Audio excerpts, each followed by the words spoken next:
Welcome back, Crip Crew, and welcome back, everyone, to Lost in the Dark podcast. We have a pretty special episode for you this time. This one took for fucking ever to edit, so that's why it took so long for it to come out. But on this one, we are joined by Aaron from Victims of the System, and it's an episode, but it's also like a reaction video because they came out with a brand new album on October 5th called Violence Reimagined, and we decided to sit down and more or less do a reaction together, like listen to it together. And like I get, so he's right there for me to like ask him questions and everything like that. This is heavily edited. You will hear snippets of songs, but not the whole thing. So I had to go through and cut out all the songs and everything. And so that's why it jumps around a bit. But yeah, we got to sit down and listen to the whole album together and talk about each and every individual song afterwards. He tells the story behind what every single one means and like the recording process and everything like that. So it's a real like interesting insight into especially someone that does it the way he does and everything. It was a really great time. He told a lot of really great stories, and this is a great episode. So I'm gonna get out of the way, let you guys get into this one, and I'll see you at the end. Raise your horns. Welcome back to Lost in the Dark, everyone. Today, this is going to be an interesting one because I've never done anything like this before. Of course, I'm here with brother Aaron from Victims of the System. Joining us as always. Always good to see you. And what we're going to do today is, Aaron, you just dropped a new album. What's the name of the album and when did it come out? Violence Reinvented. When did it come out? Shit, dog, I don't know, a few days ago. Like, that's all I know for real. October 5th. I was gonna say first week of October for sure. October 5th, Violence Reinvented. Just came out, and I haven't heard it yet. So normally, as always, with everything that you or anybody else that's ever been on the show, at any time anybody comes out with something new, I try to I do a reaction video for it. But today you came up with the idea to be like, let's do it together and I can be on when you hear it for the first time. And I was like, all right, let's fucking give this a shot. So that's what we're doing today. And I'm going to go ahead and do this screen share.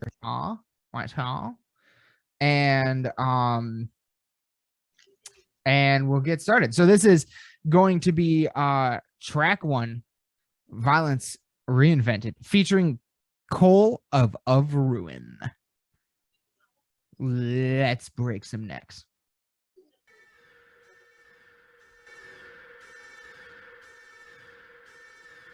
Off the rip, I like the siren sound. I don't even remember where I found it.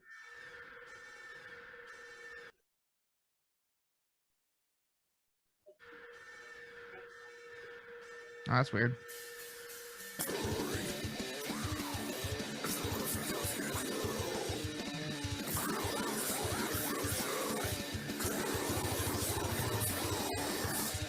God damn. So is Cole from Of Ruin on vocals on that one? Yes, sir. Outstanding. I wrote the lyrics. What? I wrote the lyrics. I love I think the vocals sounded outstanding. I loved the riffing in that track is very thrashy, but it sounded very fresh too. Like that was a pretty unique riff that you came up with there. I liked that a lot. Can I read the lyrics? Sure. All right, one second. Let me find the notes.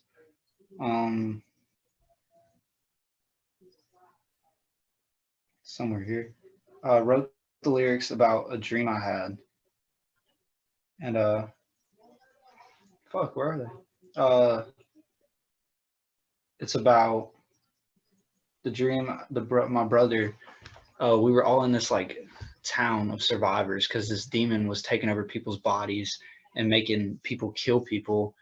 And there's a whole lot of story with the dream. It's like I watched my brother kill my baby brother, so I had to kill my brother Caleb, the drummer of my band, and I had to kill him because he killed my baby brother. And then when we're in the town of survivors, there's like they're all like, oh, I'm like depressed because I killed my brother, and I'm like sitting over there by myself, and they're like, that's the guy that killed his own fucking brother, man. He's hard as shit. And then we're all watching this movie on this drive-in thing, and like Trevor's there, and the drive-in thing catches on fire, and then we're like, oh shit, we're all running, and this girl falls, and I pick her up with one arm, and I run with her, and then she's like, hey, and I'm like, what's up? Shit, yeah.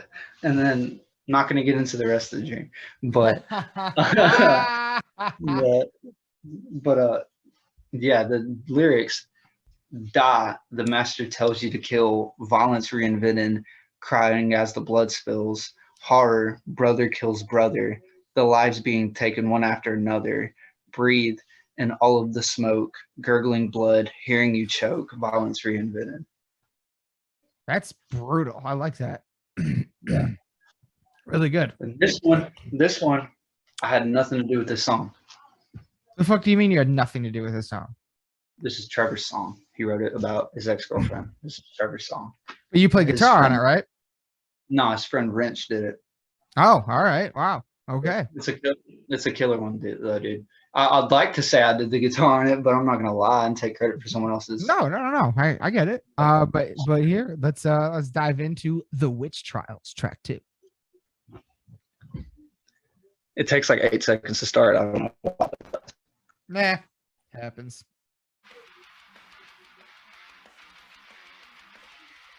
Can you hear that? Yes. It gets, hold up. Oh, okay, there we go.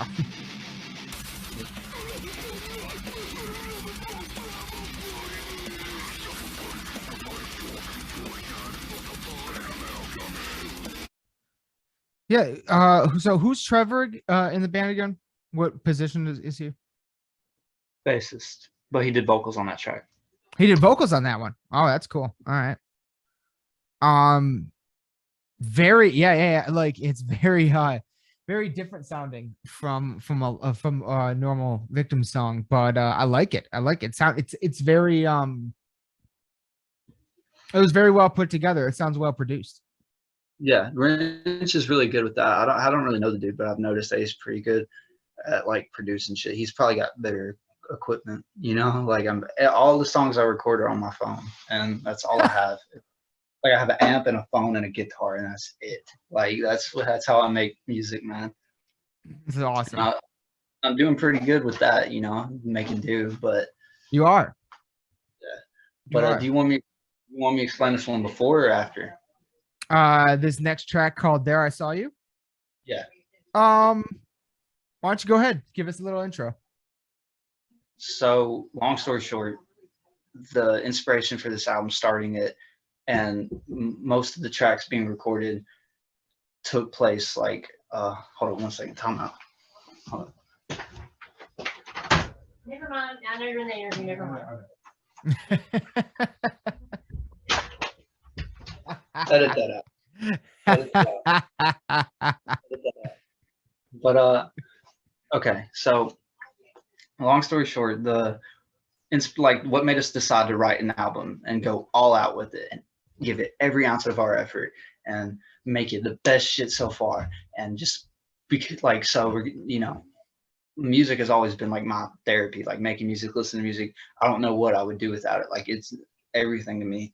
And so most of these tracks were recorded, well, not most of them, but a good few of them took place right after I went through a pretty gnarly breakup. And you know, as one does, writes music about their emotions. And at the time, that's really all my emotions were set on.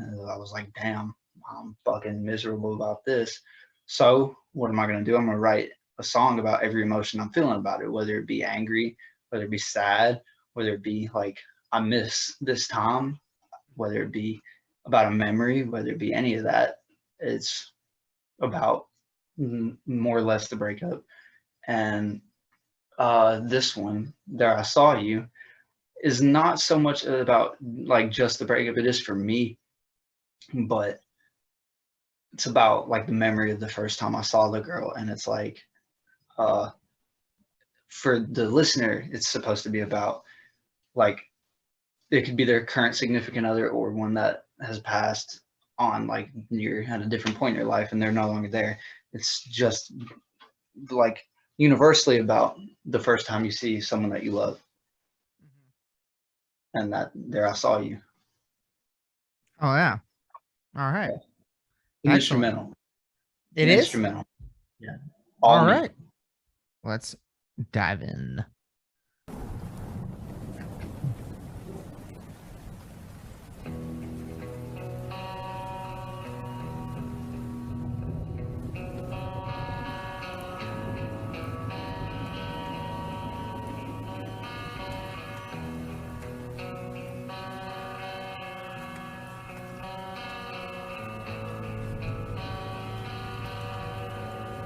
That was excellent. The Thank only it reminded me of other solos I've heard from like oh boy. I can hear myself echoing a little bit. Wow. That's freaking me out. Sorry. That's all good. No. It reminded me of some solos I've heard before from like from like Iron Maiden and like Dream Theater, stuff like that. Kind of like the slower, more atmospheric kind of stuff. That song specifically took a lot of inspiration from Floods by Pantera. Like, oh, okay. Okay. Yeah, I could see that. Yeah. The only two things I would say about it, and this is not like in any way meant to be negative at all, but the entire time I was waiting, I was like kind of like sitting there I was like, when's he gonna go off? Like I was expecting you to like rip out like a little like tapping solo or something like that at some point. So that I was just kind of like, I found myself sitting there kind of waiting for it to jump like that a little bit. And also the only other thing, and this is just, well, can I say something about that? Yeah, go ahead. Yeah. You sat there waiting, didn't you? Did you not? Yeah. Just this one would do for someone they love. Just this one would do for someone they love. I didn't do that intentionally, dude. I just fucking suck at guitar. It had nothing to do with that, man. No, you're good. You're good. And the only other thing I would say about it is I liked the sound of the thunderstorm throughout the song, but there were certain points where the guitar got like kind of like so quiet it almost sounded like the storm was louder. I would just say in the future, make the background sound more in the background instead of the front. You know what I mean? Because it sounded like the two sounds were kind of competing with each other at a certain point. And it's not not necessarily a bad thing at all. It just it still sounded sick. But in love, doesn't the storm and the calm kind of compete with each other? You got an answer for everything. And I'm pulling them out of my ass, man. Like no, it was good though. I liked that, and I liked long. Like, correct me if I'm wrong. Hang on. Yeah, I think. Oh wait. Okay. Well, except for I do think it's funny that there's that song and the last song on the album are the same length. And they are the two longest songs on the album. And one of the two longest songs on the album is you doing a solo. That's awesome. So yeah. I do think that's really cool. But it also it felt like you're getting to stretch your legs a little bit on that one. You were able to kind of like mess around and go places just because you were doing it by yourself that maybe you wouldn't have otherwise done. And so I think that was really cool. I do have a genuine answer for that. Why that's the case. What? Yeah. Because nobody else knows what it was like to go through that breakup. So any songs about the breakup is just me, because I'm the only one that knows that emotion. That's fair. Yeah. That makes sense. Just like I'm not on the one about Trevor's ex, because I don't know that feeling. That's why Okay. I chose not to. Yeah, chose to sit out. Okay. Yeah. Okay, I like that. I like that mentality. That's good. This one. Do you have any sort of intro for this one, or should we just dive in? I explained it on the last time I was on your podcast in person while I was doing the Michigan Mutilation Tour 2022. Okay. I explained that when I was younger, my dad used to say, "Oh, if you're not asleep on time, red eyes and bloody bones are gonna come down from the attic and mutilate you." And I remember this now. Like, yep. Holy shit! Yeah, so I was like, "I'm gonna write." He was like, "That's a song title," and then here's "Red Eyes and Bloody Bones." Here we go. Let's check it out. The fuck is happening to you? I know. You're dead? What? You're dead? What's that sample from? Are we dead? I saw it on TikTok. Yes. It's like two crackheads laying on the street bleeding, crying about something, and this guy's like, "Oh, you're dead. I'm the Grim Reaper. I'm coming to take your soul." And I sampled that. Happened.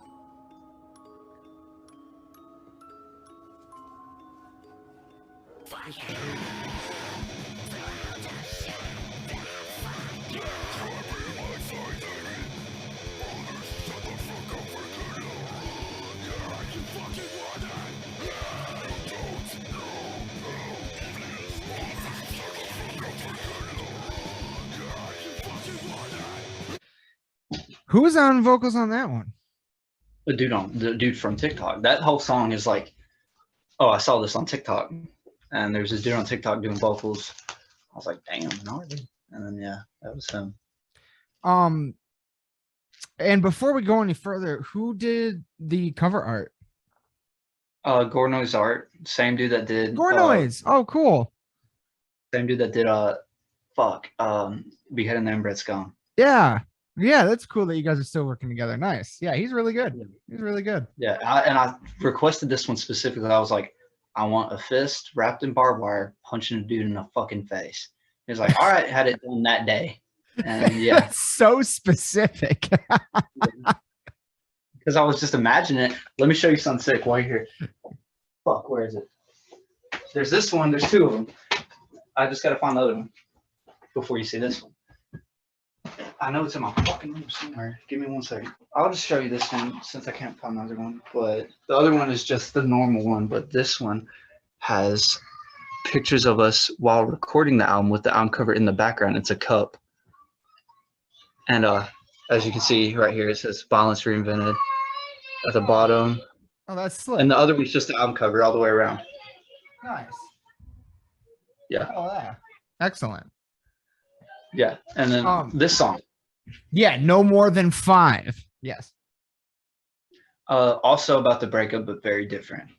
Okay. It's not about the breakup, but it's about what happened in the relationship. Because I don't know if I've been very vocal about it on any interviews in the past, but I have like very bad OCD. And like a lot of people are like, "Oh, I have OCD. I like my fucking room clean." Shut the fuck up. Shut up. That shit pisses me off, dude. And it's because that's not like, okay, that could be something that's with you, but it's not. It's a spectrum. It's not a perfect thing. It's not a perfectionist thing. No, but it does hit people differently. So for some people, like keeping things neat and clean, that's what it is for them, and for others, it's different. But every time I've asked someone that says that if they're diagnosed, they've always said no. Well, that's interesting. That's interesting, actually. I mean, you know, it's just your own personal perspective. Like, you know, it's just the people that you've talked to, so it's not like a giant sample. But that's still a good point, and that's still interesting. Yeah, it's finding perfection and imperfection. Finding what it's like. For me, it's been like the fear of the butterfly effect and doing something very specific. Oh, yes. Yeah. Okay. Yeah. And one of my big things was I'm not knocking on wood. When I wish nobody told me what the fuck that meant. I wish nobody told me what that meant. Okay. I get what you're saying. So like step on a crack, break your mother's back kind of shit. Yeah. And so, but it's obsessive. It's not just a normal person. It's obsessive. Yeah. And when I was writing Beheading the Inbred Scum, there's a song Paranoia. You know what it's about, and I don't think I've spoken too much on it publicly, but I went through a very serious stage of paranoia, and I was just so paranoid about everything. And when that happens, you know, your anxiety about things increases. So the obsessiveness of doing something, oh dude, it was huge, man. And I'd lay in my room awake all night, knocking on my fucking door, on my fucking closet door all night, because I was fucking insane. Because it was wood. Yeah. Yeah. I was just knocking on it all fucking night. I'd have to do it a certain way, like certain shit. And it was to the point where there's a massive welt on my fucking knuckle for a year. Oh my God, dude. It's gone now, but it was there. I think you can see a little bit of it, but it was to that point. It was to that point. That's crazy. Yeah, my That's OCD, insane. that closet door that I'm talking about, I'm looking at it. The one closest to my bed always has to be open more than the other one. It's like it's like little shit. Like this might. What? You go ahead. Oh, I was just gonna say this might date me a little bit, but back in the day, back when stores used to have CDs in them, every single time I would walk through a CD aisle, if there was like a row of CDs that were like leaned forward, I would always have to push them all back. Like every single time, every aisle I went down, I would always do that. Yeah, because like OCD, the thing, like I've noticed people thinking like, oh, you do this because it has to be perfect. No, I do this because I don't want something negative to come out of not doing it. Like that's it. Okay. Yeah. Well, that's interesting too. All right, that's a good perspective. All right, the different perspective. But while I was with this, my name is Aaron. You know that. My name has 5 letters in it. You're in a relationship, you're obviously going to get jealous about other people. Mine may have been a little more or less, I don't know, but people get jealous in relationships, that happens. Well, there's people, my name has 5 letters in it. So when I was knocking on wood, when I was doing anything, if I did it 6 times, well, what if she cheats on me with this dude with 6 letters? If I did it 4 times, what if I do with 4 letters? So I do things no more than 5 times. And notice what track number this is. 5. Yeah. And then no more than 5. I was going to make it 5 minutes, and then one day I was recording music or working at Hardee's or something. I don't remember, but I was about to do something 5 times. And this was after the breakup. And I was like, fuck it. And I stopped at 4 and I was like, fuck you. I don't give a fuck anymore. And that rhymed. But I was like, I'm fucking sick and tired of constantly, I shouldn't I've always had OCD. I've always obsessively compulsed about things, but I'm tired of letting it be about someone that I have nothing to do with anymore and someone that I don't, I can't control what they do. And I'm making all these actions in my life, these tiny little actions constantly. So this person that I don't even talk to anymore doesn't do something. It's fucking obsessive and it's insane. So I was like, fuck that. And I'm fucking, it's just how my brain works. And I was like, I'm tired of that. It's fucking ridiculous. Dude. And this song is like, well, I did all that shit no more than 5 times, but what happened in the end? So like that's what this song is about. You just absolutely blew me away. I'm pretty fucking smart with this music shit, man. Like I got a song going here, dude. Like I like to keep in mind too that like all that shit that you might view as obsessive or like wrong with you in some way, shape, or form, that informs that does help inform your creative decisions. And this is a perfect example of that. The way you just explained that, and then when you got to the point in the story where you're like, no, I can't do it 4 times, I can't do it 6 times, no more than 5 times, like it clicked. And I was like, this is the magic of music to me right here, is when someone can take something like that bothers them or just something internal and turn it into a great title for a track or any sort of creative self-expression. That's awesome, dude. This song though, it's black metal. It's Oh, this very one. Okay. and I did everything on it, and I've recorded the guitar unplugged, and that's gonna fucking shock you. I recorded, like, if I picked up this right here, sat my phone in my lap and play guitar, that's how I recorded this guitar part, and it sounds insane. And Oh, wow. there's also the sample. There's a sample at the beginning. Count them. What's it from? It's just a like bell toll. I just looked Okay. up bell toll. Found one that wasn't already used. So I was like, hello. That's not an easy thing to do because Yeah, I know. But count the bell tolls. All right. Let's dive in. No more than 5. Here we go.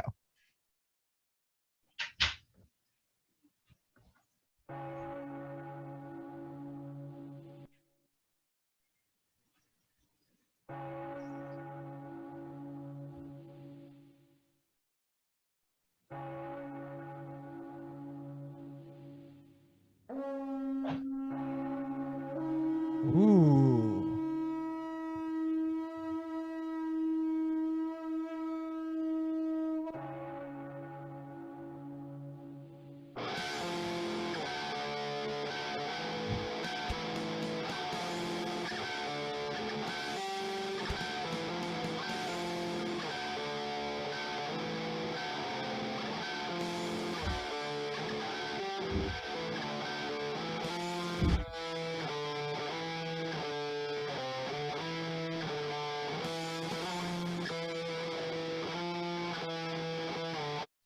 Do you recognize the riff? I did, but I couldn't. I don't. Is it from it's not from. From Let the War Be Waged. Oh, That's okay. South. Okay, let the war be waged. Yeah. All But right. the Yeah. song, It's not the anally song, fucked, is it? it's Healing. Healing. That's right. Okay. All right. Do you remember what Healing's about? Vaguely. The chick that I was with. Okay. All right. That song was about the breakup, and then I turned Healing into a breakdown. Nicely done. Nicely Yeah, done. dude. I remember I was recording it. I go, I'm writing a song. I was in Trevor's room and I picked up his guitar and I walked over to his bed and I sat the phone and I'm playing it unplugged. And he was like, there's no way he's about to use this. And as I'm playing it, I'm slowing down. I'm doing the fucking, that part. And then I hit the, and I look Okay. up and and I was like, yeah. If you recorded it unplugged, how does it have gain? Like how did you get the crunch out of it? Like in the post production? Put that shit on it on BandLab. I'll just put, So it's all just studio magic, basically. I've noticed that when I record with distortion, it sounds like shit when I put distortion on it in BandLab because it needs an effect. Because these effects have things that the guitar raw audio from my phone doesn't have, so I need to put it on there. But I have distortion on my guitar, so I'm like, but then it's too much distortion and it just sounds like shit. So what I've started doing is recording clean and then adding distortion. I've it's kind of like I learned that from doing the podcast. Kind of, it's like if you, it's always better to like record voices a little bit quieter because you can always turn them up, but and make them sound good. But when you try to turn them down, it sounds like muffled and weird. Like so, yeah. That's interesting though. That's really cool though. That's really neat. I like that. And it gives you more range ability in a lot of ways too. That's really cool. Yeah. But the hard part is like sweep picking and tapping sound like shit on a clean guitar, so I have no idea if I'm doing good. Right. That's yeah. You can't do, especially the whole sound of tapping comes out because it's plugged in. Like it's But that's a good point. You want me to explain this song though? Yeah, sure. Lethal Injection. I was in my government history class. You've told me this is story. This fucking one probably, but we're in my government history class, and I was like in the back, and we're talking about the death penalty, and my fuck ass government history teacher. I gotta tell you something about my government history class in a fucking minute off there, dude. But something crazy happened, man. I could tell it on the air. I really don't give a fuck, but it just has nothing to do with it. I don't want to go on a tangent, but dude, fucking, I'm sitting in the back and he goes, he says lethal injection. And I go, lethal injection in my chair really quietly to myself. And I was like, what the fuck did I just do? I'm literally Beavis and Butthead in one person. Like, what the fuck was that? And, so I get, yeah, man. And I go to my friend, friend Aiden, or yeah, it was Ansel. They're twins. My friend Ansel bought a guitar and wanted me to show him how to play. So I went to his house and I was at his doghouse playing. And I was like, came up with the opening riff, and I was like, I'm getting home and I'm recording this. And I was doing it. I was going, lethal injection. And then I got home and I recorded it. And then bam, I made the song. So this one's gonna be a lot more. Didn't you play this for me live when you were in Lansing? Yes. Yes. I did. So I fucked up a lot. So this I is just turned off. I was like, yeah, fuck that. this album is a lot more kind of punk thrash. Yeah. Yeah. All right. Let's do this. Lethal injection.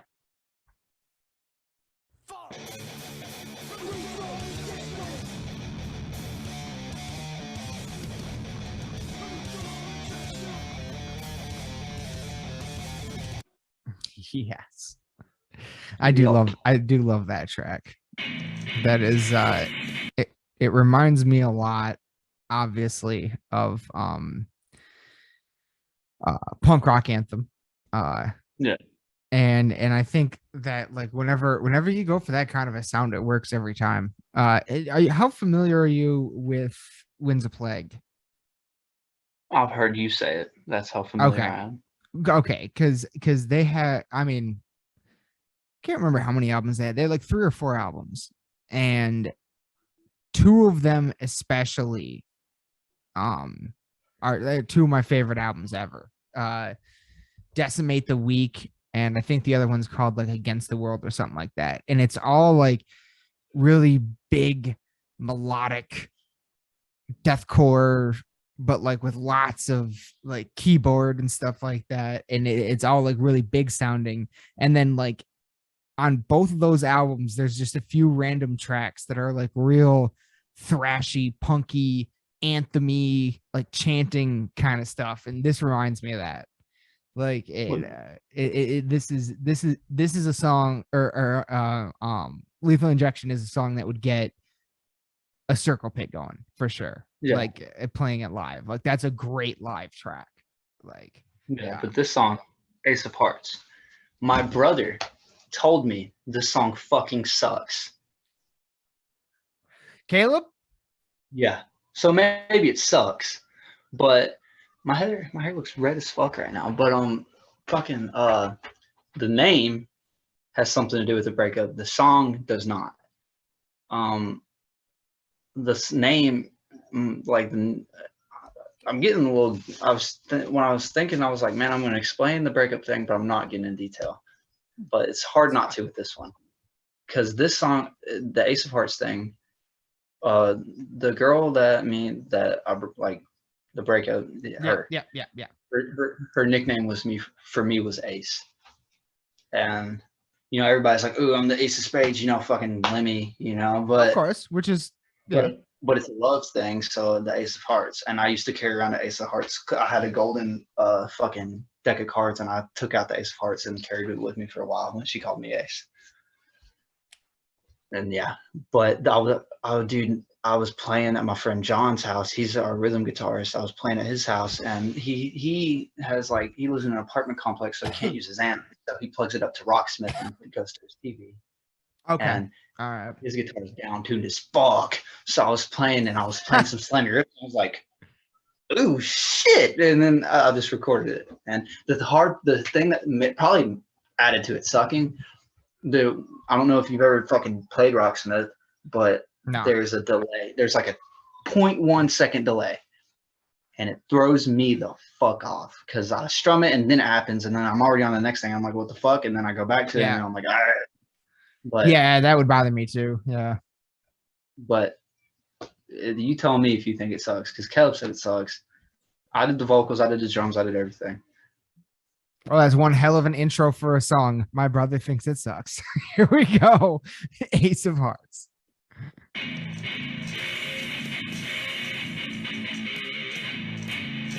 Yeah, I completely disagree with Caleb. What I like specifically about that song is it like this is the longest album you've ever released, right? Like with 14 Yes. songs. Yeah. Yeah. So this is the longest thing that you've ever released. It's you have released albums before, but nothing quite like this. No. Not at all. And so for someone like me, obviously we know each other, but like a fan of yours as well, a fan of your music. And having heard all of it and heard the progression and everything like that over the past couple years. Up until that track, the rest of the album sounds fantastic, but it sounds completely different than anything you've ever done before. That song sounds like an old Victim song. Not like not old in the sense that the song sounds old in the sense that like it's like we're doing all this other new stuff, but here let's throw in a track that reminds people of all of our previous work kind of and but yet it still sounds like fresher and better, progressing and all that. Still it still holds all that stuff, but it sounded like a little bit of a throwback on an album that sounds totally different from anything else you've ever done. That song sounded like a throwback for the fans like myself who have been listening for 2.5 years now. So so that I actually dug that. No. I actually thought that no, it was very, again, it was like the old stuff. It was very slammy, it was very grindy, but I thought they sounded like there was like I don't know how the hell you recorded it, but did you use a microphone? No, I was taking a shit when I recorded those vocals, like real shit. No. Like I'm being so serious. I'm being so serious. I was sitting on the toilet and I pulled up my phone and I pulled out the video, and the only types of vocals I knew how to do was that at the time. And now I'm progressed. Like I've showed you my progression. I've called you and showed you me doing big you squeeze sound and really shit. good. Yeah. But I was on the toilet and pulled out my phone, pulled out the camera, and I went, and I just kept doing it, and then that was the vocals that I used. Yeah. That's a real story. You're not lying. You're not fucking with me? Yeah, I can pull up the video right now if my phone doesn't die. I can. Yeah, I swear to God, man. No, don't worry about it right now, but send it to me and I'll. Bro, because my phone will die. Hold on, wait. This needs to be on the podcast, man. Because my phone will die if I don't hurry. You're trying to be fucking kidding me. It's plugged up. It's just not charging. No, that's not. Bro, hold on 1 second. I don't remember if it was before or after I went to Michigan, so we're in a pickle here. Hold on. It'll only take me a second. You need to say this shit. Oh, you're gonna kill me. Hold on. That was one of the funniest goddamn things I've ever heard. I recorded those vocals while I was taking a shit. Dude, yeah. Fuck, dude, it's fucking. Where's it at? Oh, all of this is going in the podcast. That is one day one day when we're both fucking giants, someone's gonna dig this clip up and be like, he recorded those vocals while I was taking a shit. Yeah.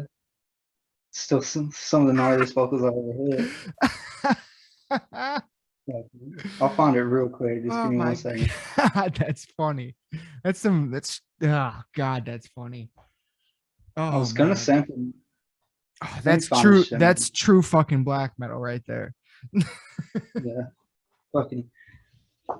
So like I can't really get offended if someone says that song sucks, Like I did record the vocals while defecating, Like well, no, the highest compliment you can give that song is it sounds like shit. Yeah. No, I thought it was cool though. I thought it was coming from the perspective from the outside, not knowing that makes it 10 times better. That makes it one of the best songs you've ever made. But coming from the outside perspective of just having listened to your stuff over the past few years and everything, and hearing how different Because like you hear all the other stuff leading up to this, and this makes all the sense in the world. But you put this on, and then you go back to the first thing that you released, sounds completely different. And this sounds, if you don't understand the progression, if you haven't been here the whole time, heard everything in the way that the path that it's gone down, you wouldn't understand. But Yeah. So that's what I like about that track, is that for people like me who have been there for the journey, as a fan, it felt like a throwback to your older kind of style, and that was really, I like that. I think that's really neat. Caleb's wrong. My Caleb phone stuck died. it. Yeah, my phone died, so I can't find it. But I'll send it to you, and then you edit it in, because this I will. is Yeah, I will. is real. Like my front camera's broken, but I think I flipped it around like this, so, and it's like clear what room I would be in. Like it's clear that it's a bathroom, and I'm sitting down. And dude, I have a video. I had 2 videos of me doing vocals while I was taking shit, but one's good, and that was the first one. And then the other day I was at work, and I was in the bathroom after we closed, going, and you can hear me farting as I'm doing it. And yeah, it was, yeah. Rambo. That's awesome. Do you have any kind of intro for this next track, Death by Deceit? Yeah. Or do we want to just, oh, you do? All right. The meaning behind the name? I mean, just, yeah, however you want to intro it. Yeah. I'm gonna be 100% honest with you. I don't fucking remember. I don't remember what That's I fine. thought. I had a dream about it recently. It's a I had good a dream title. about it recently. I had a dream about it like yesterday or the day before. I had a dream that one of my friends had a shirt on that said Death by Deceit. And I was like, hey, I got a song named that. I don't remember what I thought to make that name though. I have no idea, but I like it, but don't fucking remember what I meant by it. Cause like, it's probably with the situation with like fetal dismemberment. Like on those, the name of that song, the name of every song on that fucking album except for one was just me thinking, okay, this sounds pretty cool. Look it up, see if it's a song already. And yeah, that's probably what happened with this one. But it's an instrumental. It was originally supposed to feature my boys. It was originally supposed to feature my fucking boys over in the band Backlash, but fortunately schedules didn't line up. They couldn't hop on the track. But all right, well then, let's instrumental. Let's check it out. This is all you? Not the drums. All right. Who did the drums? It wasn't Sam. I'll have to look back at this one because I don't remember much about this track, but I'll have to look back and see who did the drums on it. Did you do the vocals? Oh shit! I forgot I added vocals the last day. Holy fuck! Yeah, I was gonna say that's not instrumental.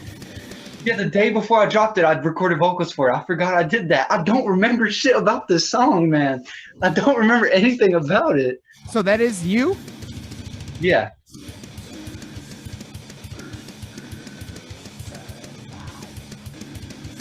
You definitely need to turn up the vocals a little bit, but because it's hard to hear them sometimes. But I wasn't proud of them. I just did it last minute. I wasn't proud of them. They sound pretty good, bro. They sound pretty good.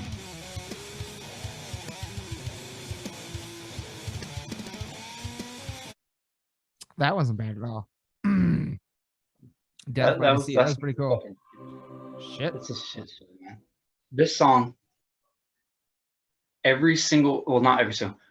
There's this girl. She's a big fan of the band. She may or may not have a crush on me, regardless. But whatever. She likes the music, so cool. Keep listening to it. But she texted me, and she was like, "Dude, I just fell in love with the song. I've never loved it this much in my life." I was like, "What song?" And she was like, "It's called Medusa by Victims of the System." And I was like, "Hey, I wrote that." But fucking my Aunt Tiffany, I sent her my album. A few days later, I got in a fight. You saw the video. I sent her that, and she was like, "I checked out your album too." By the way, she gave me commentary on the fight, and then was like, "And I checked out your album. Medusa is my favorite song." And I was like, "Why? I don't like it that much." Like shit. Okay, but you've had two. Yeah, it's short. That's odd. But you've had 2 outside people say that this is their favorite track. So that shows that they listened to it all the way through, though, because this is like a deep track. Yeah, it's track 9 out of 14. Yeah, they had to have listened to the whole thing. Yeah, but the meaning behind it, also the breakup, but it's like I was fucking sad, man. But no, hey, you had to fucking, let it out. You had to let it out. I get it. And just so everybody knows, this happened like a while ago. You know what I mean? This is yeah, I not. It's started not recording this shit. what. Yeah, I started recording this shit before I left for Michigan, which was in like the beginning of August. So Yeah, I started recording like but this no, is like, no, but specifically didn't the breakup happen? Like, was that this year? yes, yeah, That was this year. All right, but it was kind of yeah, it was earlier like in the year, July, right? Oh, it was like July. July. All right. So it's been a while though. It's been a while, but yeah. So yeah, I don't know why I wanted to point that out, but Yeah, but yeah, but yeah, this Medusa. fuck it. Let's just spin it. Let's spin it. Okay, Let's do this. yeah, I want to hear this. I really like a lot of like the random sounds that you've been using, like that, like the choir sound right there. And there was one a couple tracks ago I forgot to mention that I really liked.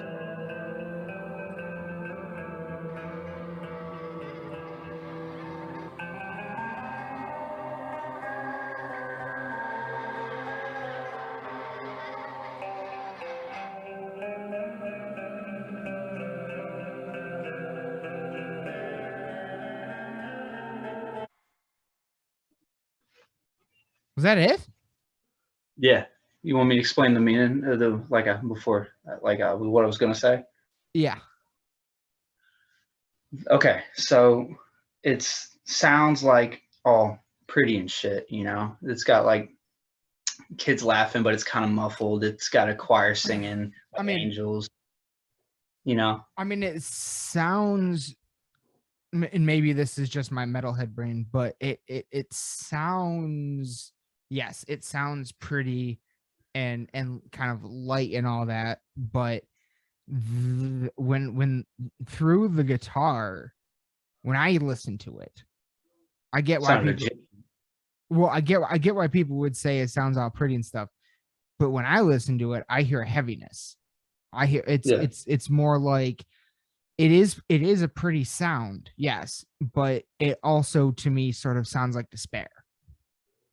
Well, yeah, because And we're a fucking band, but the fucking main point of it is like I didn't mean to interrupt you. That was kind of rude. no, But no, no, no, that was all I had. fucking No.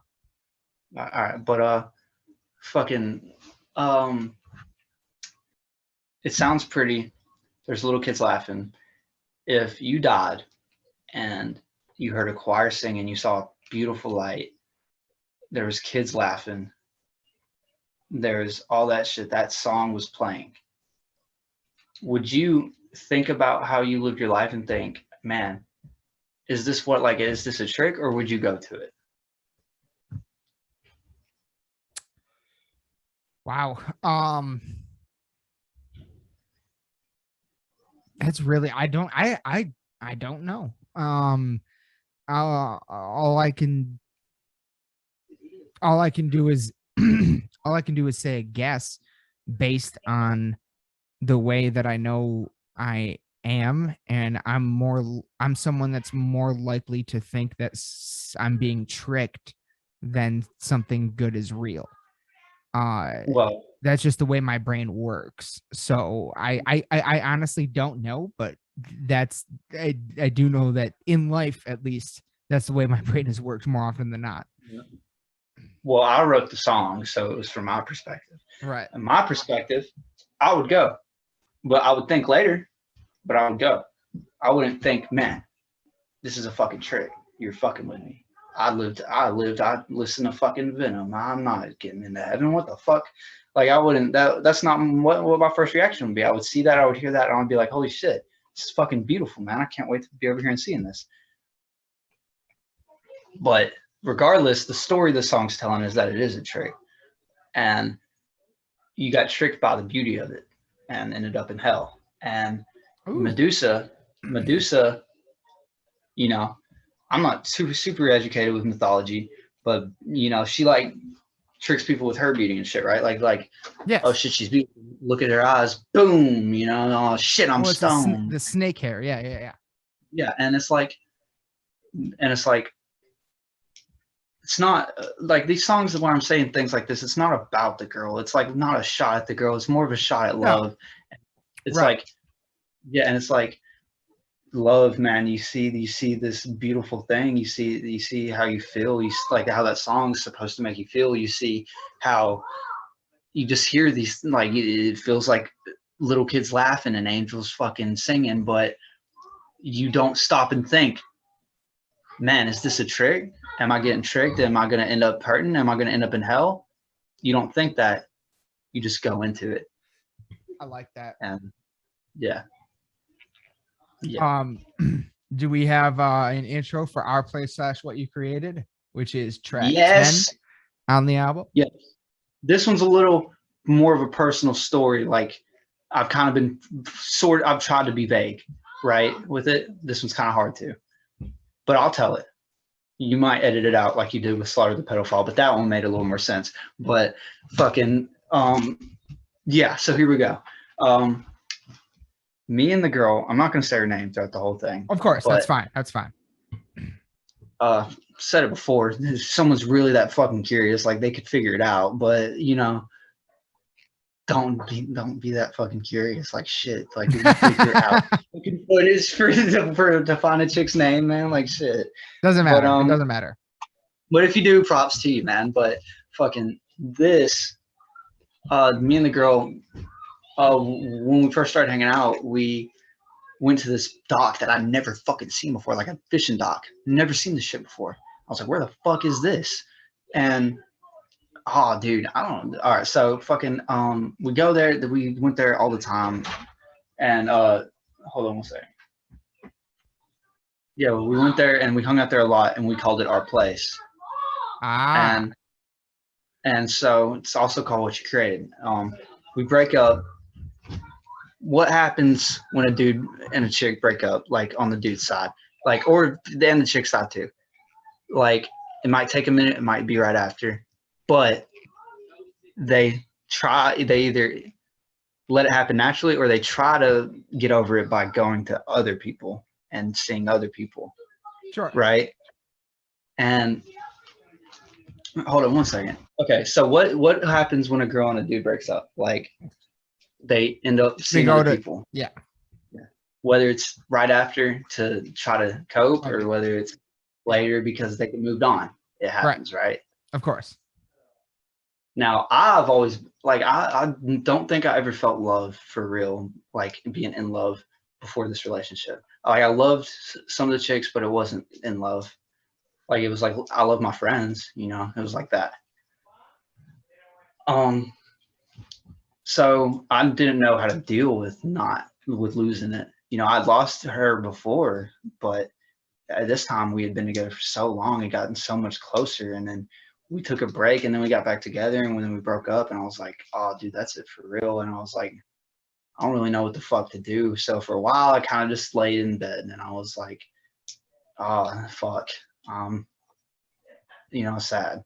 And then like a week or so passes by, and I'm at work, and my boss, there's this girl sitting in the lobby, and I'm like, she's staring at me, and my brother had just this chick at his work threatened to call the cops on him for staring at her in the lobby. I was like, it's better not be something like that, because but she leaves. My boss texts me, because my boss left at the same time, and she was like, Aaron, my sister was in the lobby and she thinks you're super hot.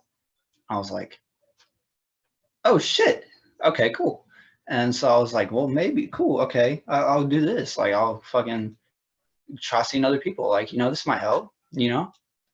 Like, I was like, okay, fuck yeah. And so I hung out with her, and while driving to her house, I passed the place. And I looked at it as it faded in the fucking distance of the rearview mirror. And I was like, it's not our place anymore. It's just a dock. And that's what that's what we both, it's what you created.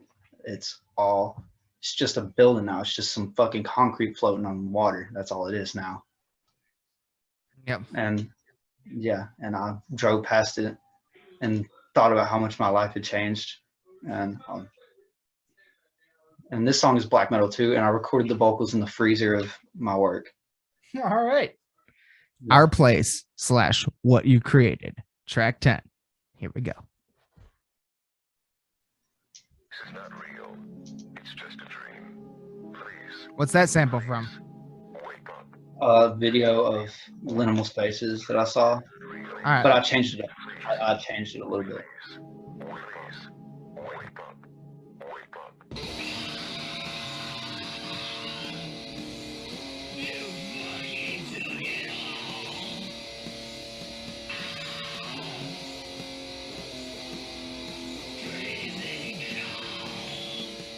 It's not a good day to be a bad guy. What's up, metalheads? This is Wayne, And Michelle. and we are from the Michigan UFO Sightings and Paranormal Encounters podcast, and you are listening to Burton and Aaron on the Lost in the Dark podcast. Raise Your Horns. Hello, my friends.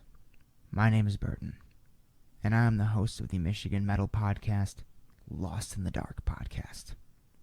And I would like to introduce you to an all-new, all-paranormal podcast called Follow the Reaper, where I examine all true first or second-hand listener-submitted paranormal or unexplainable encounters of any kind. So if you or anyone you know has a story that they would like to share or have shared on the show, please reach out to us on social media or Gmail at Follow the Reaper Podcast. I would love to hear from you. And of course, please enjoy this episode of Lost in the Dark. All right. So let me talk about it a little bit. So the lyrics, you could hear them. You could understand the vocals. Yep. You heard me say freezing cold. I said that wasn't in the lyrics. I was reading the lyrics. I said freezing cold because I was fucking freezing cold. You're in a And freezer. that's why. Yeah, so I was like, holy shit, it's cold. And I just yelled freezing cold. But I kept saying like, fuck you and I hate you. And looking back, I don't hate anybody really like anymore. I try not to. I've tried to let go of grudges. I don't hate her. I don't hate anybody. And I was just saying it because I needed to yell it. Like that's what that is. That audio is me yelling out my fucking emotions. That's all it was. I just needed to yell that, and I don't mean that, but that's what it is. I just yelled that, and I don't think you say things when you're upset that you don't mean. I just so happen to record mine and publish it on a fucking every streaming platform known to man. So There you go. But No, that's pretty great. decent song though. But this song, The Night Night- Devil Took My Heart. The Devil Took My Heart. Yes. Yes. I keep looking at it and thinking it says the devil went down to Georgia, and I fucking hate that song. Everyone down to Georgia, and I'm looking for Soul to Steal. I hate that fucking song, dude. I like But, that song. man, it's good, but god damn, I'm tired of hearing it, dude. Fuck. Do you hear it a lot down there? Yeah, yeah, man. Yeah. Oh, shit. I say I haven't heard that song in like years. I have a fucking Charlie Daniels band fucking CD. That's who sings that, right? Not the Primus Yeah. version, but the Charlie. Yeah. Charlie Daniels. I'm pretty sure that's right. Yeah. Yeah, I'm pretty sure everybody in this fucking state has a CD of theirs because I don't know how I got mine. Like, I don't know how it just gets given to you at birth. Yeah, I was Like- gonna say you come out of the womb, they hand you the Charlie Daniels CD. Yeah, dude, but fucking this song, the name, this song, man. Okay, so now we're getting into the fucking like bottom of the barrel of the songs, but this one was recorded on a double necked guitar, and Oh, I saw some of the video of you recorded this, I think. yeah, and it was one of them had 12 strings. Never played on 12 string before. I was like, holy shit, dude! But It's fucking a different level. yeah, and fucking the name's kind of about to break up, whatever, but not really. It really has jack fuck to do with this song. It's but this song kind of fucking sucks. It could have been way better if I just. It's like, have you ever been like, you know jujitsu, right? Yeah. Did you ever compete in it? No. I've never trained in jujitsu. No, I know what it is. I know a lot about it, but like I only ever did. What are you a black belt in? I'm a black belt in karate. Okay, did you ever compete in karate? Taekwondo. Not like, no, not really officially. No. But did you like spar anybody? Oh yeah. We had to spar to get the next belt. So yeah. Towards the like, did you ever have a like match? I don't know how it works, but did it go like? Did you ever have one that like went the distance? Like it was like it. Oh yeah. Yep. It's hard to fight towards the end, right? Yep. Yeah, it's kind of what these last couple songs are. I was like, damn, I'm tired. Fuck, I'm not mixing this shit like I was mixing the first ones. Fuck, I'm tired. And I know that's horrible. And if I expect to make it anywhere, I need to get past that. But shit, dude, I'm fucking 17 and I've recorded more albums than fucking Pantera twice. So, like, come on, give me a minute, man. Shit. Like, I'm tired, bro, but I got school, I got work, I got fucking a social life, man. Just like I'm still recording a new album every month. So if I mess up, they're like, suck my fucking dick. I'm gonna take a minute. Like, but this song, there's recycle. It's not like, oh, I stole this riff. I don't want people to think that. I used famous riffs as kind of a memoir to them. Oh, so it's like this is like an ode song, like a you know, like a salute. Sort of, yeah, but there's also riffs that I wrote in it. Okay. But tell me the riffs that you recognize when you do. All right. The night the devil took my heart.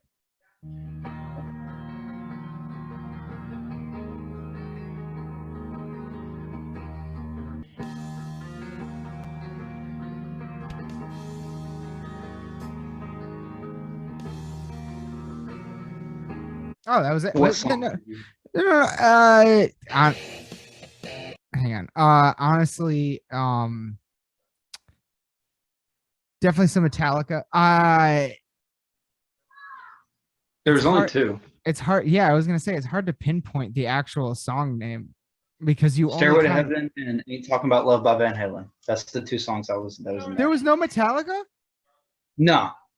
Oh damn. All right. Yeah. I'm just as good as Kirk Hammett. So. Okay. No. That didn't feel stolen at all. It felt like a cool little mashup, kind of. Like I dug that. Yeah. Yeah. This song, Cold Hearted Punks. So the name, that's what we are, basically. Like that's what we are. Mm-hmm. It's like we're all like we're really people, and we're nice people. Like I fucking take care of my little brother and sister and shit, and like I fucking like I care about animals and shit. Like I got a pet fucking fish. I'm not a serial killer, devil worshiping shit. I have a pet fish that I feed every day. Like I'm like we're all people, but on the outside it looks like we're cold-hearted punks, and that's what like I was imagining myself in like greaser times. And I was like, so like the 50s. Yeah. And that's what we get called. I probably have a pet fish back then too.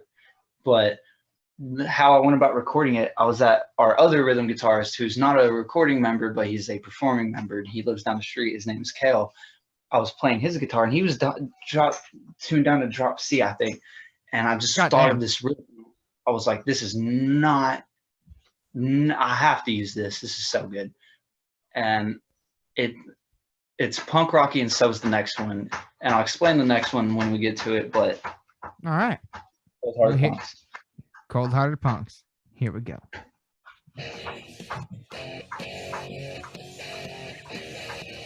That sounds AC/DC like right there. I know. I like it.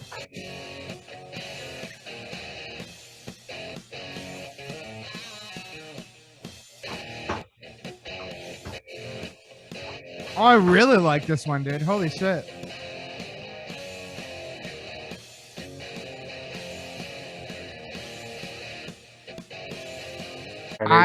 I completely fucking disagree with what everyone says.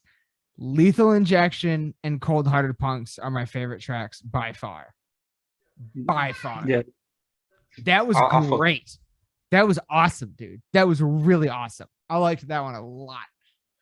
And I put studio outtakes on it because what it is, it's the only thing that was recorded. Like, okay, I'm going to sit down and record this was the drums. The guitar, it was just, I recorded myself. I put the phone down. There's no effect over it. I just recorded myself playing it.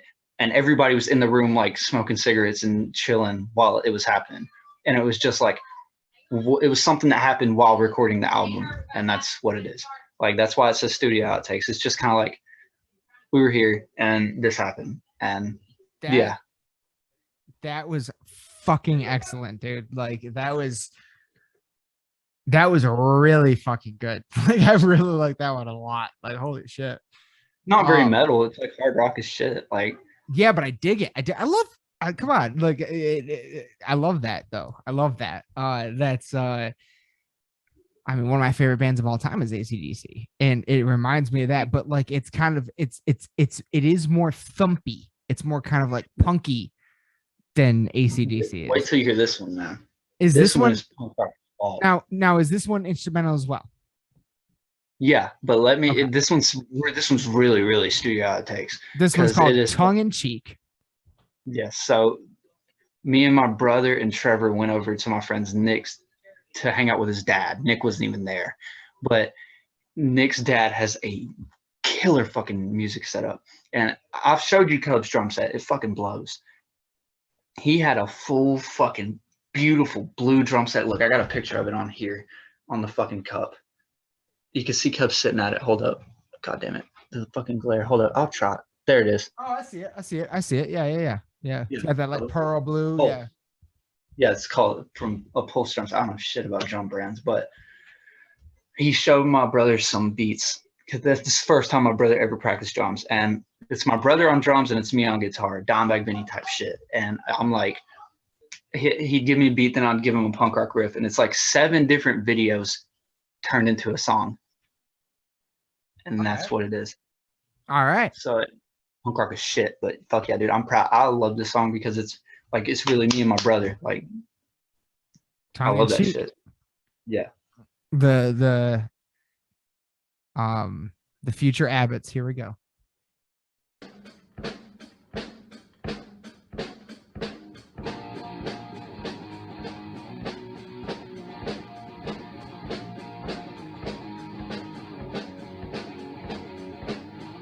Okay. Hang on. There's a lot to unpack there. I don't know what the hell you like. So you told us the story of how that was recorded already. So it was recorded live and all freestyling. I don't know what you were like. It sounded like you were switching from something to something. I don't know what, but like at the beginning of the song, a lot of it kind of sounded a little like sort of almost like distant. And then you kick something on. And then when I'm listening to it in the headphones, all of a sudden the guitar is kind of coming from the bottom. And it's like rising up. It kind of bottoms out. The drums are up here and the guitar's down here, which is reversed from where you'd normally hear them. But I think it sounded really cool. And then towards the very end of the song, you kick something else on that brings the guitar and the drums into like full like stereo sound. And again, this is just because I'm listening to it in the headphones. People listening to this on a computer or in a car or something like that would hear it differently. But when you listen to it in the headphones, that's what it does. And I can explain it. Well, and please do. But I'm just saying for an instrumental song, it gave it more life to me. It made it come alive a little bit more. It gave it a little bit more personality. I dug it. I thought that was really cool, especially knowing that it's all freestyle. I wish Caleb would have done more than just like one beat because I know he can.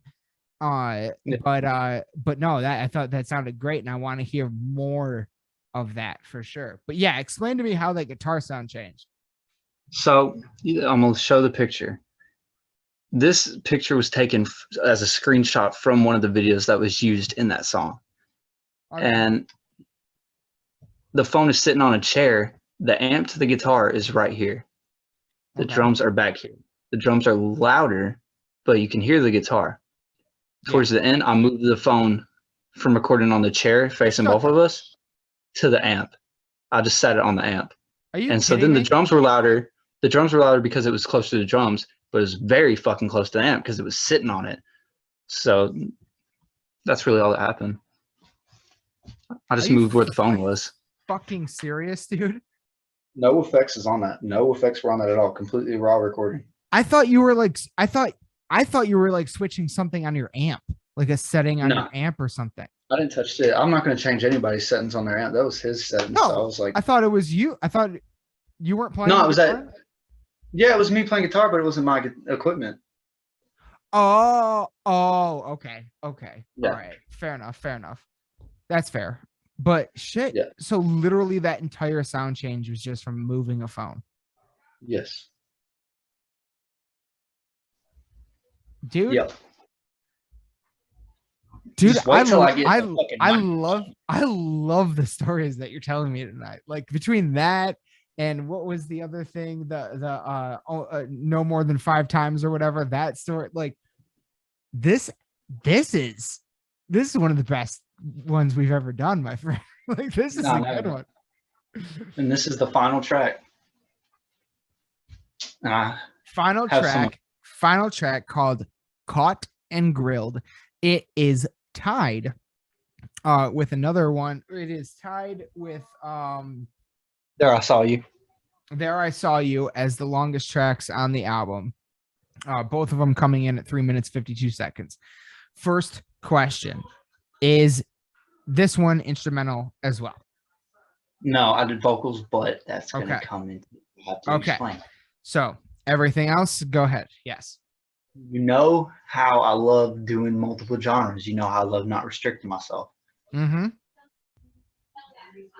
You can't pigeonhole Aaron So Clark. yeah, so this one it's like grindcore gore noise. Ooh, okay.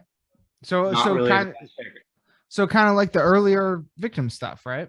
Without a doubt, Slaughter the Pedophile, there's a strictly gore noise track. Yeah. Kind of paying homage to my former band, Liquid Fetus Remnants. Yeah. You know, rest in peace. Yep. But fucking, you want to know why it sounds like Liquid Fetus Remnants? Why? Because it has 2/3 of the members of Liquid Fetus Remnants in it, and that's the only people in it. So it's a borderline like mini reunion. Except the fact that he's in it's 2 members and we're both in Victims of the System. But we went back to Liquid Fetus Remnants roots with it. I didn't really have much to do with the recording because you want to say hi to Jeremiah Burton? Sure. There's Jeremiah. Yeah. You're making seeing this Hello. up. Yeah. He is. Yeah. I'm almost done. I'm now. Tudor. No, I'll see you in a second. I'll see you. But wait, Jeremiah. Sam, give all the fucking props to this song to Sam. It sucks. Sam has his own recording style and it sounds way different than us. I can get Sam to do drums on a song and it'll work. But I was like, man, I told everybody in the band, I was like, they're like, oh, well, I want to do this. Is it okay if I do this? I'm like, dude, if y'all have something that you want to meet it, like if you want it in Victims, send it to me, man. Like I don't give a fuck if I'm the guitarist. If you got a guitar riff, record that shit and send it to me. If you got an instrumental, I'll sit the fuck out because I'll use it. Cause shit, man, like that's what it's about, bro. Like I'm the lead guitarist. Fuck. Yeah, absolutely, yeah. And Sam, but the thing is, his recording style is it's grindcore type shit. And he invented his own subgenre with his band Vile Dismemberment that I was once a part of, and he called it gore scrams. And I don't know if you know what scrams are, but No, I it's don't. like, yeah, it's like scrams and gore noise mixed. What's And scrams though? What is that? dog, I'm not the person to ask for real. It's Like a, it's I but looked, it's a genre. yeah, Really? yeah. I don't know. I don't fucking know shit about it.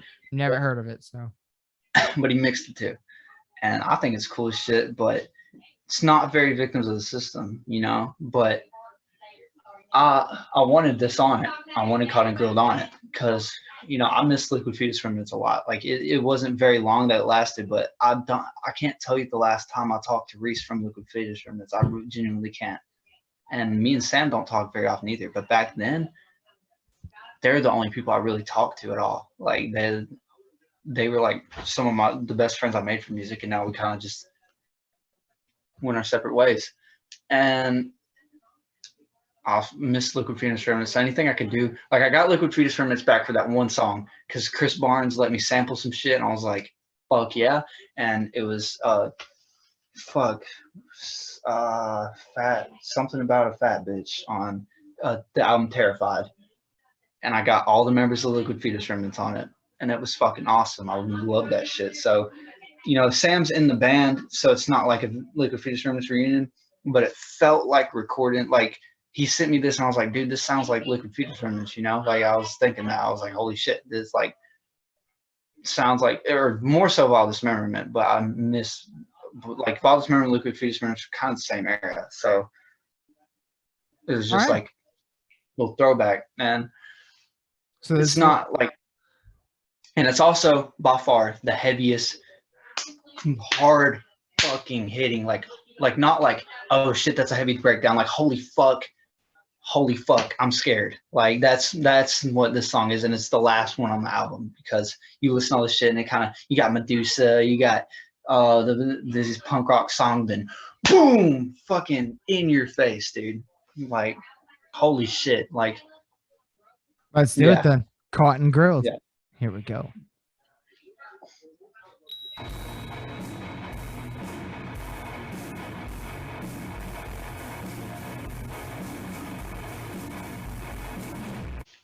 Wow. Yeah, it's like I fucking love gore grind because it's so fucking like destructive, man. It's like holy shit. Like it's a demolition derby of instruments. The only thing I would say about that one, and again, like literally, like this actually, in a lot of ways, this is a compliment. The only issues I ever have with any of these songs is just the post-production. Like it's just like some of the sounds are a little bit off balance and stuff like that, but all the actual music is fantastic. With this one, I don't know what the hell you did with that bass, bro, but like I have like everything turned down everywhere and it still sounded like like it sounded so like every time the bass drum hit, it sounded distorted. But like I almost wonder, but what I was thinking is I almost wonder is when I play this song, because I certainly will listen to this album again, and when I play this song in my car, I wonder how my subs are going to react to that, because it's just so like, it's so heavy, so overpowered, like it's so big. But Sam mixed the song. That's the only thing. That is the only. I would consider that a compliment, but like if there's anything that would be the only thing I have to say about. Other than that, that was a great track. That was a great track. That was a great album ender. So you pretty much there's 14 tracks on the album. How many are instrumental? There's at least like 5 instrumental. I think there's like at least 5 instrumentals, like 4 or 5 at least. Yeah, but a good portion of the album is instrumental. And now, what if I told you there was 5? Because no more than 5. Exactly. No, that's not true. It wouldn't shock me though. But not only that, the range, the different vocalists, this is like this is an album that I can't think of a good analogy right now, but it's like it's the best of all I kind of feel like this is like I mean, and okay, just as a fan, having just heard it for the first time, the way it feels to me is like a victory lap. It's like everything you've done for all these years led to this, and this just shows off every aspect of everything that you guys can do, and then whatever happens next is going to be sort of like the next chapter. What happens next is my death, because this was it's my farewell album. But no, I'm playing. No, I'm playing. Fucking you'll probably put out 15 more albums before the end of the fucking year, bro. Yeah, dude. We're in the last like 2 months, and I dropped like more albums than fucking like, holy shit, I almost fell. Holy fuck, dude. What did you see that shit? What the, do you hear that? I do hear that, yeah. But fucking yes, rate the album out of 10. I mean,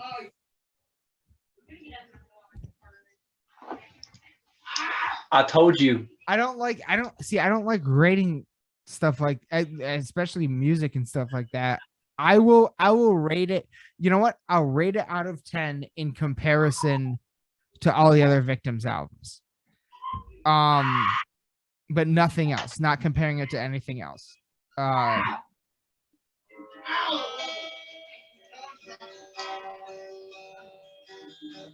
I would put it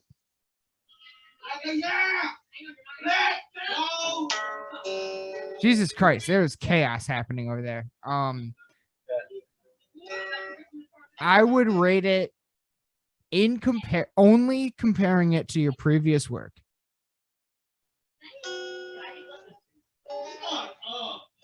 I put it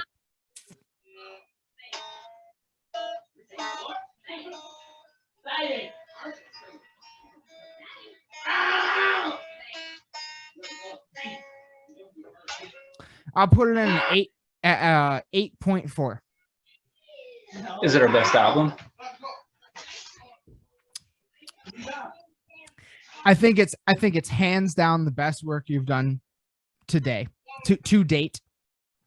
Hands down the best work you've done yet. I put it at an 8.4 because I think 8.4 is a huge score. It means go out of your way to listen to this. This is really, really good. You need to check this out. Like 8.4 is huge. The only reason I put it there is because every single time you've released something new, it's been better than the last thing. So I put it at 8.4 because I think we have yet to see year 10. So that's why I put it there. I think this is a very worthwhile album. I think everybody should check it out. I personally really enjoyed it. It's very unique, and I think it could really I think if people heard this, I think you did something special. Like I think if people heard this, like they'd be like, oh, okay, you can do that. Like I think you kind of there is no book that you play by. You have no playbook. You just do whatever the fuck you want to do. And that's what I love about it. And it comes through on this record. And but yeah, I think I definitely think it's something that people should hear. But I also know you pretty well at this point, and I know that it just never stops. It keeps getting better and better. So yeah, I put it at a solid 8.4. Everybody should hear it. Everybody should go out of the way to hear it. Once you release physical copies, I will blast that shit everywhere. Everyone should get a physical copy of this one. And it's but but as always, I can't wait to see what you do next. Like that's just what it always is. But that's perpetual. That's no matter what. So I do have bad news though. no, why? I saved it. I saved it until the end. Why would you do that to me? You're not gonna like You it. rip the band-aid off at the beginning, bro. You don't wait till the No, end. because you had to hear it first. You had to go into it with an open perspective. This is Victims of the System's last album. No, Yeah. no. No, I'm joking. I'm joking, bro. I'm Okay. joking. No, I'm joking. I was gonna drive Yeah. down there just to smack you in the fucking face for that one. Yeah, that was fucking bro.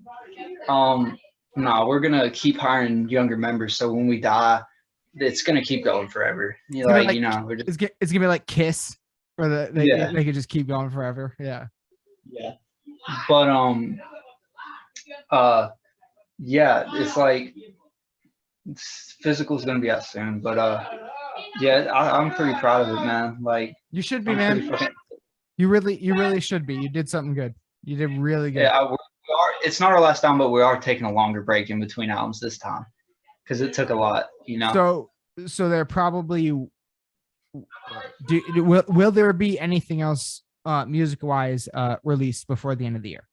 Well, there's going to be music videos for some of the songs on that album, and But then maybe an EP, maybe an EP Okay. or a mix. Okay. But this is the last big thing for the year. There'll most definitely be like a single, but yeah, that was it. That was it. Like for the year, I can't wait. What tracks are you planning on doing videos for?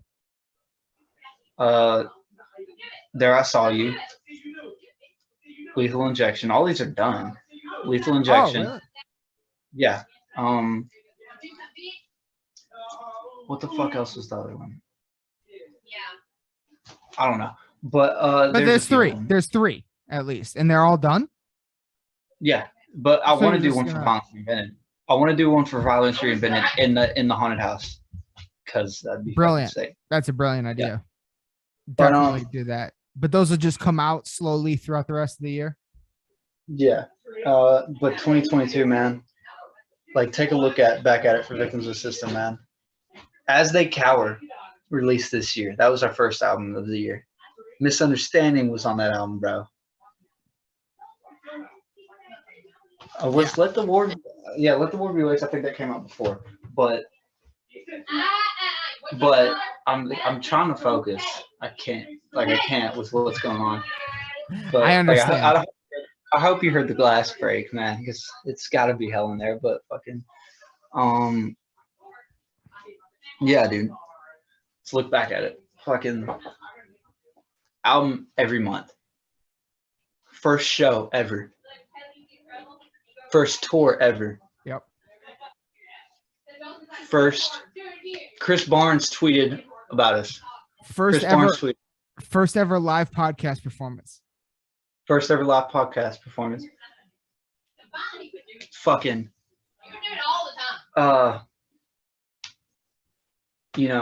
First fucking first ever I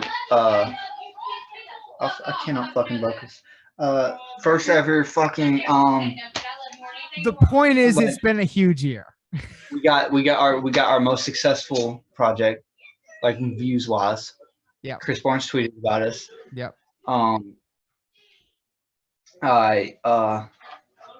It's been a huge year. It's been a huge Yeah. year. You guys, It's- you, not you guys, you, Aaron, you have made it all happen, and you've done outstanding work, my friend. Like you have a whole lot to be proud of. And trust me. You and I, you know what? You and I will do like an end of the year roundup podcast. Maybe we'll have you on like the album of the year show or something like that. Like You remember what I said to you in person? what? I said this album is our best by far, and it's gonna make it onto the Filthy 15 and not just honorary mentions. I said that, and looking back, I don't know if that was true, but I said that, and I wanted to bring that up. And what do you think about that sentence that I said? Dude. Because man, what albums have dropped this year? Like, what good albums have dropped this year? Don't get me started. Let's see. I have a fucking list. I can tell you. Hold on. Let's go through 'em. We had, let's see what we had. We had new Ozzy, new Lamb of God, new That Slipknot. sucked. The Ozzy album sucked. Slipknot sucked. No, it didn't. Lamb of God sucked. No, I'm playing. No, it Ozzy- didn't. New Lorna Shore, Corpse Grinders solo album, new Behemoth, new Megadeth. He was scared the fuck out of me. New Once Human, Fit for an Autopsy, Venom Prison, Guar, A Fitting Revenge, Amon Amarth, Parkway Drive, and Goat Horror. Is any of it as good as this album was? See, here's the No. The answer is no. No, I'm playing. It's I just guarantee none of it there's worse than hard. there's the most of what I just listed is already out, and I haven't heard most of it yet. So like I have a lot of catching up to do. But so yeah. Yeah. But any last remarks? This is your fucking podcast. Why am I asking you questions? It's just as much your podcast as it is mine at this point. But honestly, no. No, do you have any? Do you think if Dimebag Darrell himself heard this album, he'd say, hell yeah? I would 100% think he would dig it. Yes. Yes, I do. Fuck. Yes, I do. Oh, man. Yeah, because there's a quality to it. There's even though some of the sound is weird on some songs, even though it goes through so many different sounds and stuff like that, it's a little chaotic. It has this quality to it of very, very punk rock, very like any real metal motherfucker would appreciate and should appreciate what you're doing, because you're DIY till you die. You're doing it all yourself. You record, you're like, I don't give a fuck. I'm recording whatever I can, however I can, and then that's it. And I definitely feel like Diamond Vinny would love your attitude. I know, yeah. I think Jamie Josta would. I think Randy Bly would. Like, there's a lot of people that, the big one, Slayer. What you're doing right now, you're laying down the base work, and you're doing a great job at it because you're relentless. So, yeah, I think it's gonna be the album that changes shit for us for real. Like, I genuinely believe that. You never know. You never know. You never know what's gonna hit. I have hundreds and hundreds of videos on YouTube. You never know what's gonna hit. Sometimes the thing that you think will hit doesn't, and the thing that you just kind of did and you didn't even think about it is the thing that ends up hitting. You never know. But yeah. That's all I got though. That's all I got too, brother. But yeah, all right. Yeah. This one probably won't be out for a week or two because I'm gonna have to edit the living fuck out of it. So as you could see, it ended kind of abruptly, no doubt. But we had already been going. Honestly, what you saw, maybe only 20 minutes or so was clipped out between like taking a couple breaks and all the songs and stuff like that. So really not much at all was edited out. So we had been going for like over 2 hours at that point. And It ended a little abruptly, but either way, from the bottom of my heart, thank you, Aaron, for being on and doing that with me. It was actually his idea, and I thought it was a great one, so we gave it a shot, and I think it worked pretty well. Definitely a little kinks to work out in the future, but I think it worked out really well. So I hope you all enjoyed that episode as much as we enjoyed making it, and I hope you enjoy the new Victims of the System album as much as I did. I really like it. So as always, we'll be back again very soon with much more. But until next time, raise your fucking horns and bang your goddamn heads at some motherfucking victims of the system. We love you all to death. Good night. Blah. Lost in the dark.